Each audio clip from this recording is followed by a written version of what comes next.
Kā zināt, vai ēka ir energoefektīva un kādēļ tādai jābūt?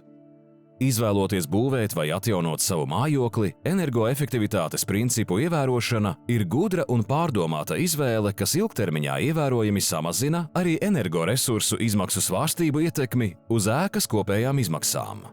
Tehniskajā dokumentācijā ietilpst ēkas energosertifikāts un tehniskās apsekošanas atzinums. Energosertifikāts palīdz novērtēt ēkas esošo enerģijas bilanci un atrast iespējas enerģijas taupīšanai un eksploatācijas izmaksu samazināšanai. Savukārt tehniskā apsekošana ļauj laikus pamanīt un novērst bojājumus, padarīt atjaunošanas procesu efektīvāku, tā izvairoties no neparedzētām izmaksām. Kas un kā to paveic un kurš par to maksā, uzzināsi šajā video. Energoaudita mērķis ir noteikti esošo ēkas energoefektivitāti, konkrēti saprast, cik šobrīd mēs tērējam enerģiju ēkā. Mēs iegūstam arī noteiktu līmeņa atzīmi, pēc kā mēs varam saprast, ēka patērē daudz vai maz. Un energoauditā arī tad parādās konkrēti pasākumi, kurus ieviešot mēs varam sasniegt augstāku energoefektivitāti un panākt enerģijas patēriņa samazinājumu. Var pieņemt arī to, ka atjaunošanā ir salīdzinoši standartizēti tie pasākumi. Tajā pašā laikā arī ēkas ir dažādas un varbūt jau kāds no energoefektivitātes pasākumiem ir īstenots. Un tad var gadīties, ka šos te energoefektivitātes mērķus pēc tam, ja ir kaut kāda konkrēta programma, tad nevar sasniegt. Bet principā tas galvenais būtu energoaudita mērķis ir saprast, cik mēs šobrīd patērējam enerģiju, kuri ir tie lielākie caurumi, ja tā varētu teikt, kur šī enerģija aizplūst projām un konkrēts pasākums enerģijas patēriņa samazināšanai. Tad tas pats galvenais būtu saprast to mērķi, jo, ja ir zināms mērķis, tad to var arī skaidri komunicēt pēc tam ar energoauditoru, un auditoram arī jau veidosies skaidrāka vīzija par to, ko varētu īstenot un ko varētu piedāvāt. Jā, tajā darba uzdevumā būtu jāmin to, ka ir jāatbilst spēkā esošai likumdošanai, jo īstenībā tā likumdošana ir diezgan konkrēta un tur nav tā baigi iespējams vairāk variēti. Ir MK noteikuma numur 222, kur nosaka ēku energosertifikāciju. Šim certifikātam ir jābūt izstrādātam atbilstoši tam. Te ir jāņem vērā, kā ar auditoru tā sadarbība ir salīdzinoši ilgstoša. Tāpēc, ka ir nepieciešami šie 3 dokumenti. Pirmais ir tas pats sākotnējais, kad ēka vēl nav atjaunota, tad tiek izstrādāts energosertifikāts, tad ir šis pagaidu energosertifikāts, kas ir projektam. Šim pagaidu certifikātam, kas ir projektam, viņam vajadzētu būt izstrādātam jau tajā brīdī, kad ir viss šis ēkas būvprojekts izstrādāts, kad ir arhitektūras daļa, kad ir inženieru komunikācijas daļa, lai tas arī ir tāds neliels siets, kur auditors var pārbaudīt, vai šajā projektā ir iekļauti visi tie pasākumi, kas ir sākotnēji paredzēti energoauditā. Un tad, principā, balstoties uz šo tehnisko projektu, tad izsniedz pagaidu certifikātu. Un pēc tam jau, kad notiek ēkas būvniecība, atjaunošana, kad norit būvdarbi, tad, principā, ja nav nekādas atkāpes no tehniskā projekta un šī pagaidu certifikāta projektam, tad arī šis certifikāts, kas ir pie nodošanas eksploatācijā, viņš, principā, ir tāds pats kā certifikāts projektam. Ja ir atkāpes būvniecības procesā, tad, protams, jāveic korekcijas, bet parasti šīs korekcijas reti, kad ir, līdz ar to šie dokumenti ir līdzīgi. Līdz ar to tai sadarbībai ir jābūt tādai ilgtermiņa un nepieciešams arī izvēlēties auditoru, kurš patīkam komunicē. Tiek certificētas pavisam 3 jomas. Ir eksploatācijā esošām ēkām, tad ir jaunbūvēm, un tad vēl ir atsevišķs certifikāts par apkures sistēmām un kondicionēšanu. Tas sanāk, ir tās 3 jomas, kuras certificē un kurām būtu jābūt vienam ekspertam, lai viņš varētu pilnvērtīgi apskatīt ēku un sniegt kaut kādus konstruktīvus un pamatotus energoefektivitātes pasākumus. Energoefektivitāte kā tēma ļoti attīstījusies, jo sākotnēji, arī kad es sāku strādāt, tas energoefektivitāte vairāk bija runāts par enerģijas patēriņu samazināšanu, par resursu patēriņu samazināšanu, tikai samazinam. Taču jāsaka, ka pēdējos gados arvien vairāk jau šajā visā vienādojumā tiek likts iekšā arī komforts. Jo galu galā cilvēks ir tas, kas uzturās šajā ēkā, un pirmkārt ir jādomā par to, cik komfortabli cilvēks jūtas ēkā. Tad tā energoefektivitāte sevī ietver to, ka mēs domājam, kā ar pēc iespējas mazāku resursu patēriņu nodrošināt cilvēka komfortu telpā. Enerģija pazūd dažādos veidos, un pamatā, ja mēs skatāmies arī nedaudz vairāk tā tehniskāk uz ēkas kopējo siltumenerģijas bilanci, tad viņi veidojās no 3 lielām grupām. Pirmā grupa ir zudumi no norobežojošajām konstrukcijām, enerģijas zudumi no ventilācijas, un tad nākamā tā trešā komponente, tas ir siltuma ieguvumi, jo nedrīkst aizmirst arī to, ka mēs dzīvojot ēkā radām siltumu, mēs piesildām nedaudz telpas, tāpat mēs arī izdalām mitrumu, un siltumu mēs iegūstam arī no logiem. Līdz ar to šie te ir tie 3 faktori, kas veido to kopējo enerģijas plūsmu ēkā.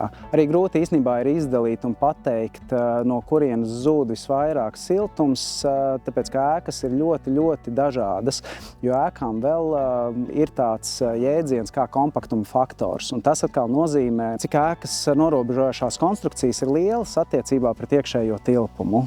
Un, respektīvi, varbūt ēkas, kurām ir augsts šis kompaktuma faktors, tā ir šī te ēka, viņa ir salīdzinoši maziņa, un tas nozīmē to, ka viņai ir arī salīdzinoši vairāk tie siltuma zudumi pret apkurināmo platību. Un ir tādas lielākas ēkas, kuram šie siltuma zudumi ir mazāk. Tāpēc arī izstrādājot ēku energosertifikātus, mēs redzam to, ka lielākām ēkām parasti šī energoefektivitāte jau pašā sākumā ir nedaudz augstāka. Tīri tāpēc, ka viņas ir lielākas un viņām ir augstāks šis kompaktuma faktors. Tātad pie norobežojošām konstrukcijām ir visi tie būves elementi, kas norobežo iekštelpas no ārtelpām, respektīvi sienas, logi, jumts, pagrabs, bēniņi. Tad tā otra grupa, tie ventilācijas siltuma zudumi, tie atkal ir tie, kas rodās tad, kad mēs veidinam ēku. Mēs attaisam logu vaļā, lai nodrošinātu gaisa apmaiņu, dabūtu svaigu gaisu iekšā un infiltrāciju, kas iet caur neblīvumiem norobežojošās konstrukcijās ēkā.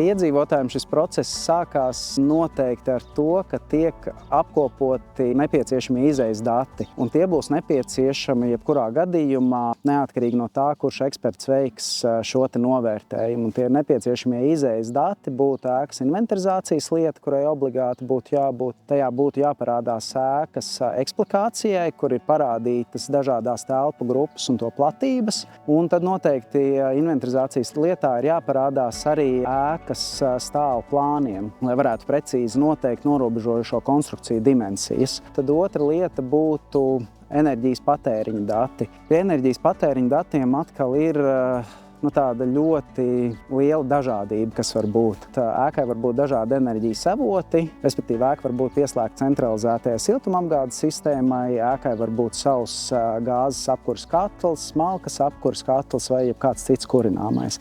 Respektīvi no sākuma jāsaprot, kāds kurināmais vai arī siltumenerģijas avots tiek izmantots, lai apkurinātu ēku, un tad būtu nepieciešams apkopot enerģijas patēriņa datus par pēdējiem 5 gadiem vēlams mēnešu griezumā.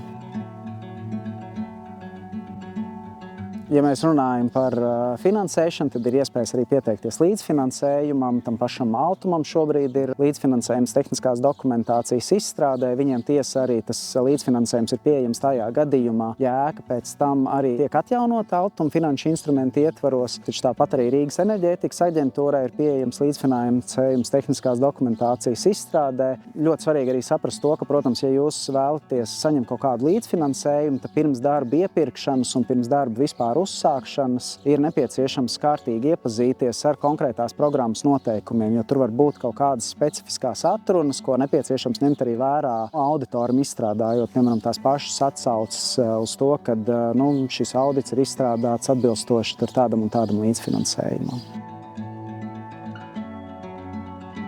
svarīgākais aspekts ir skatīties uz certificētiem būvinženieriem, kuri ir jau iepriekš veikuši tehniskās apsekošanas un kuri zina, kādiem mezgliem pievērst uzmanību ēkas apsekošanas laikā. Jo ēkas ir konstruktīvi diezgan atšķirīgas un katrai no šīm tipveida sērijām, ja mēs runājam par tādu daudzdzīvokļu ēku atjaunošanu, ir savi kaut kādi knifiņi, kuriem nepieciešams pievērst uzmanību attiecībā uz nesošajām konstrukcijām, kur ir kaut kādi visbiežākie bojājumi konstrukcijās. Šo te atkal ir svarīgi saprast, tāpēc, ka tas viss tiek ņemts vērā ēkas tehniskā projekta izstrādes laikā, jo to, ko būvinženieris neiekļauj tehniskās apsekošanas atzinumā, to visticamāk arī arhitekts pilnvērtīgi neiekļaus gala risinājumā.